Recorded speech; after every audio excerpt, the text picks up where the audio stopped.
After being hit by floods, various provinces and cities in mainland China are now facing rounds of heavy rains, flash floods, mudslides, and landslides. Heavy rains caused rivers to swell. Online videos show the muddy waters in Bailong River in Weixian, Longnan City, Gansu, rushing down fiercely. A pedestrian ran across a bridge while onlookers shouted, "Quick, save yourself!" Moments after the pedestrian crossed, the bridge was swept away, causing onlookers to retreat in fear. In addition to the collapsed bridge, roads have also been washed away by the floods. Oh my god, look at this road! The road from Weixian to Jianglo has been washed away. Rocks continue to roll down from the mountains beside the roads, some as large as half a vehicle, creating a terrifying scene. The Wandanpu farmland in Wenshan, Gansu has also been eroded by floods. Videos show that 80% of the fertile land is submerged, and the losses for farmers, whether in crops or livelihoods, are immeasurable. According to the Gansu Provincial Meteorological Bureau, 1,167 towns have experienced significant rainfall. In Pingliang City, eastern Dingxi City, southern Qingyang City, eastern Tianshui City, and eastern and southern Longnan City, cumulative rainfall exceeded 100 millimeters.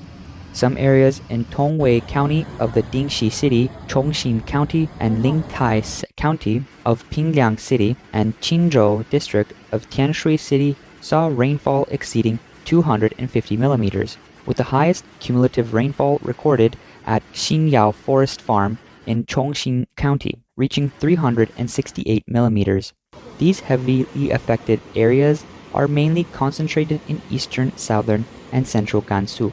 Due to the heavy rains, multiple cities and prefectures in Gansu have suffered varying degrees of disaster.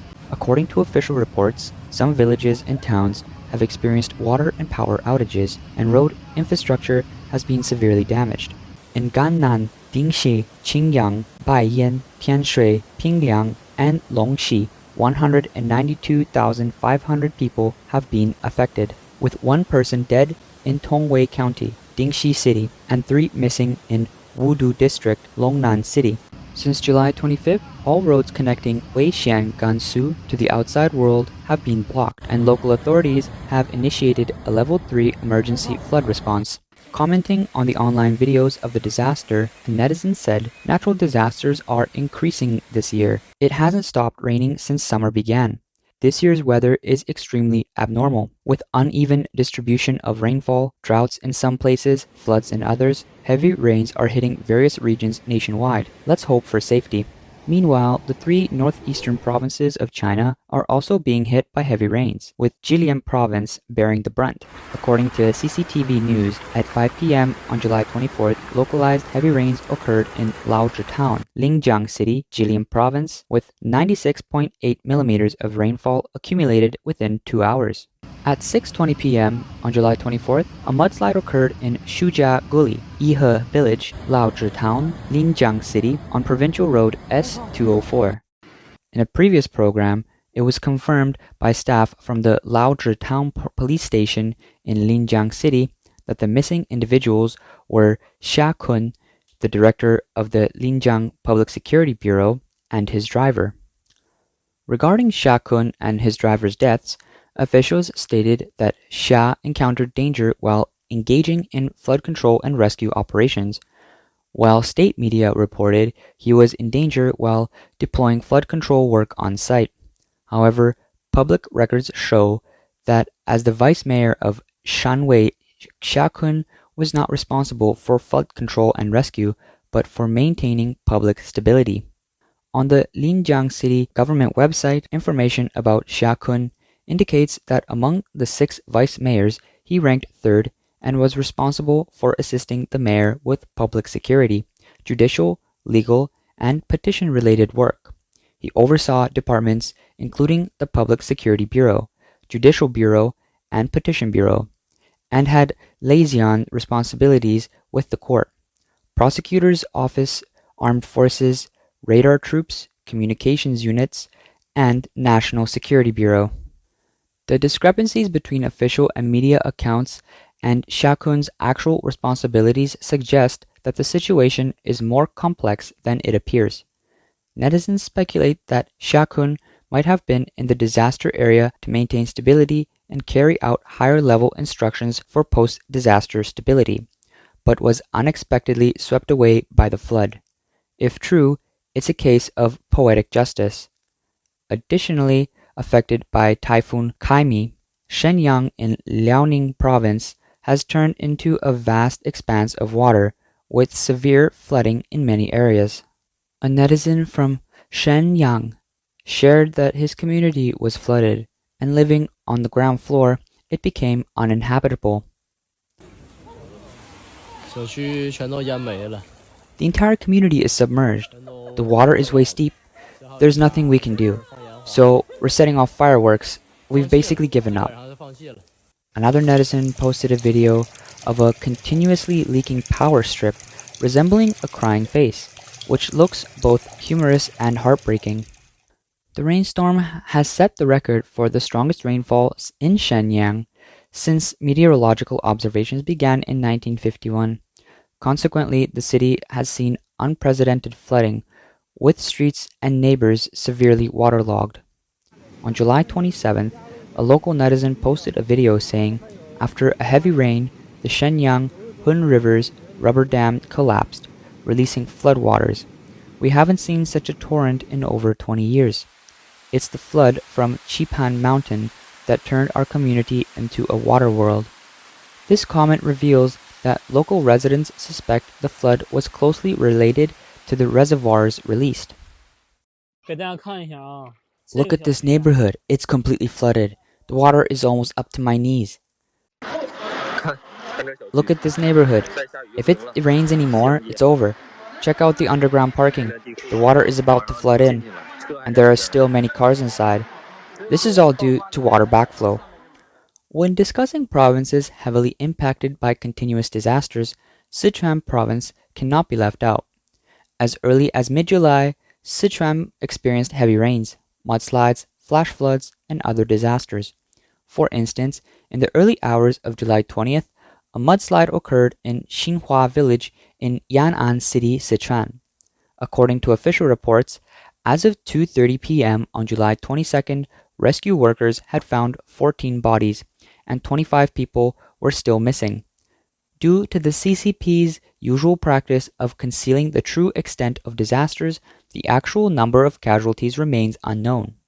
Xinhua village, where the mudslide occurred, is located in the mountains at an altitude of 1,700 to 1,800 meters, while Malie village is downstream of Xinhua village.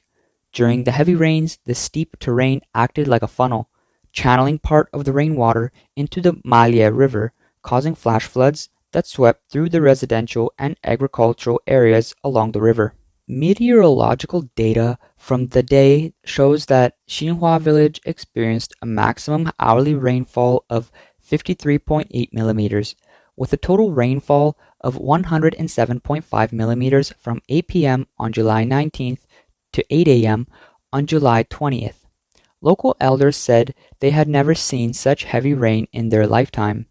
A local fish farm owner, Qian Deqiang, told Chinese media that at 1:35 a.m., after finishing his night patrol and preparing to return to his room, he suddenly saw a roaring flood coming. The flood wave was as tall as two people. Realizing the danger, Qian grabbed his wife and ran outside. Just as they exited the room, the flood roared past them, carrying stones and wood. Qian then ran downstairs to rescue his parents, friends, and clients in nearby houses. By 1:40 a.m., after the flood had slightly subsided, they rescued his friend from the tilted house, but his parents and clients from Guangxi were nowhere to be found. On July 23rd, the Sichuan Meteorological Observatory issued a yellow rainstorm warning, predicting heavy rainfall of 80 to 150 millimeters in Mianyang, Deyang, Chengdu, Meishan, Yan'an, and Leshan, with some areas receiving up to 250 to 300 millimeters. The maximum hourly rainfall was expected to be 50 to 90 millimeters. This forecast has led to increasing incidents of landslides, mudslides, and flash floods in Sichuan. For example, on July 25th, a sudden mudslide and flash flood occurred near Heilogo Scenic Area in Luding County, Sichuan. Disaster monitors promptly alerted nearby personnel to evacuate, but the scenic area remains open. On July 24th, a sudden flash flood hit a certain area in Ya'an, Sichuan. Video footage shows a private car losing control in the flood. The car owner and their family struggled to escape the vehicle and clung to nearby plants for balance.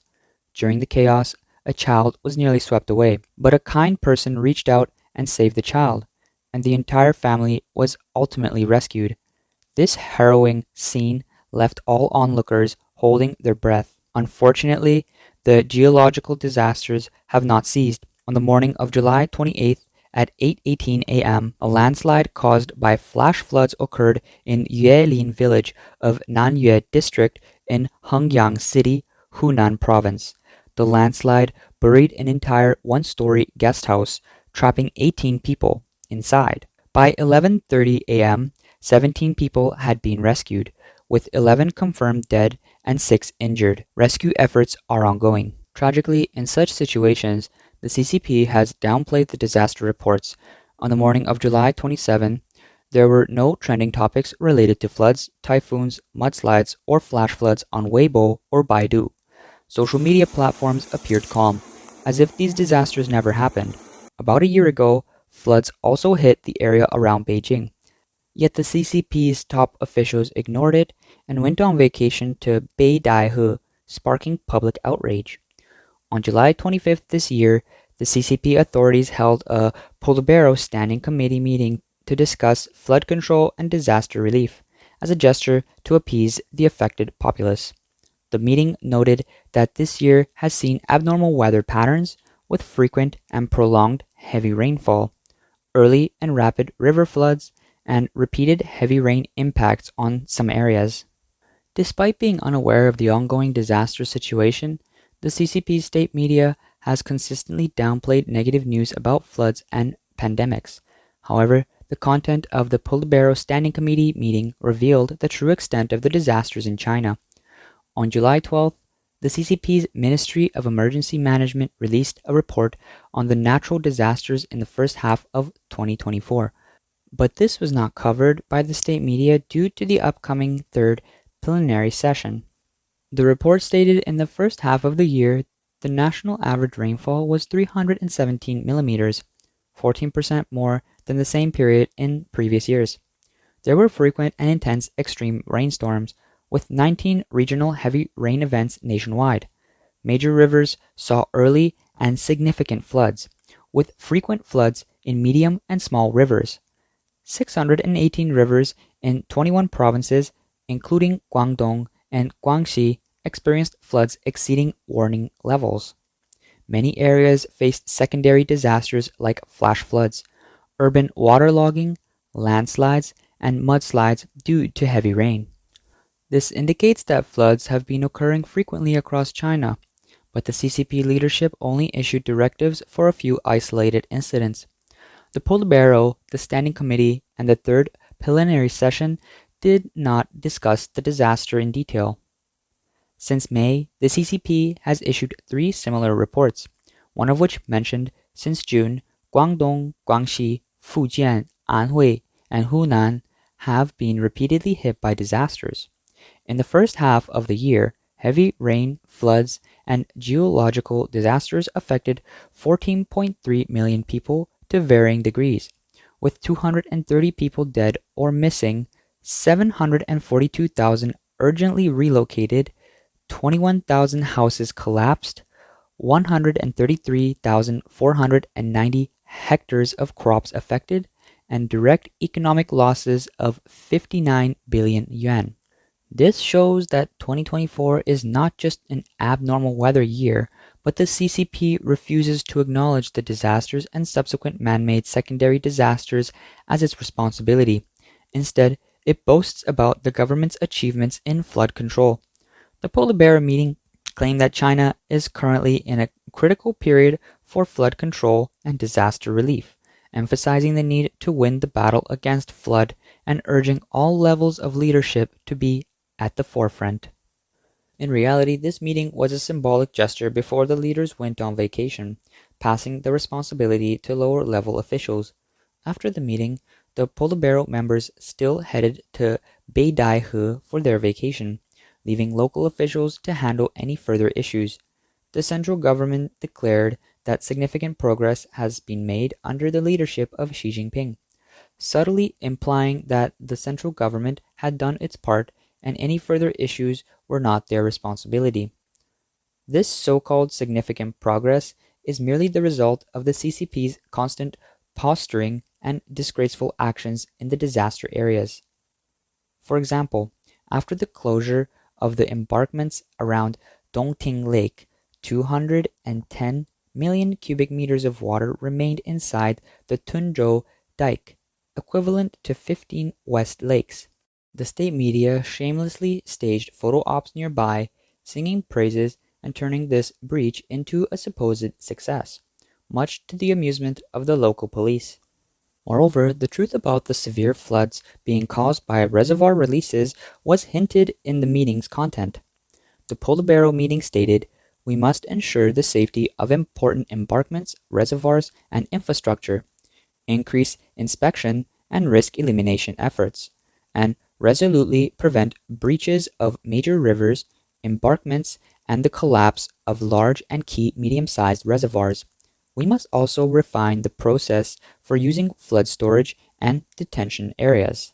The statement essentially issued a strict order to provincial and municipal officials to prioritize reservoir safety, implying timely water releases regardless of the local people's safety. If the floods continue, reservoir releases may become more frequent, posing a greater threat than the rain itself. The meeting also emphasized the need to decisively evacuate people from dangerous areas in advance to minimize casualties. However, looking at the disasters over the past 2 months, there have been no advance warnings for reservoir releases, let alone timely evacuations, leading to heavy casualties.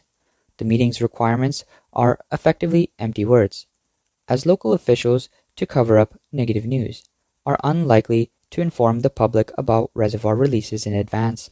Under a corrupt and authoritarian system like the CCP's, inefficiency at both central and local government levels is unsurprising, just like at the Politburo Standing Committee said a year ago. We must thoroughly investigate and address deficiencies, strengthen weaknesses, and further enhance our disaster prevention, mitigation, and relief capabilities. And we must strengthen urban flood control and drainage planning and construction. Yet a year has passed with no significant improvement in disaster preparedness or response, repeating the same content as last year. The allocation of funds for flood control and disaster prevention remains unaccounted for, with corruption rampant, while the Central Commission for Discipline Inspection remains silent. The Politburo meeting also mentioned the need to further improve detection methods, enhance early warning accuracy, strengthen the linkage between early warning and emergency response, and improve response speed. The statement shifts the responsibility to lower-level officials, blaming abnormal weather and delayed warnings for any issues, effectively absolving the central government of responsibility. The truth is that the CCP, eager to hide negative news, delays disaster notifications, thus missing the window for effective risk avoidance and rescue. By comparison, across the strait, before Typhoon Kaimi hit Taiwan on July 25th, the entire island had already announced school and work suspensions. The Han Kuang military exercises was halted, and all levels of the military immediately shifted to disaster relief tasks.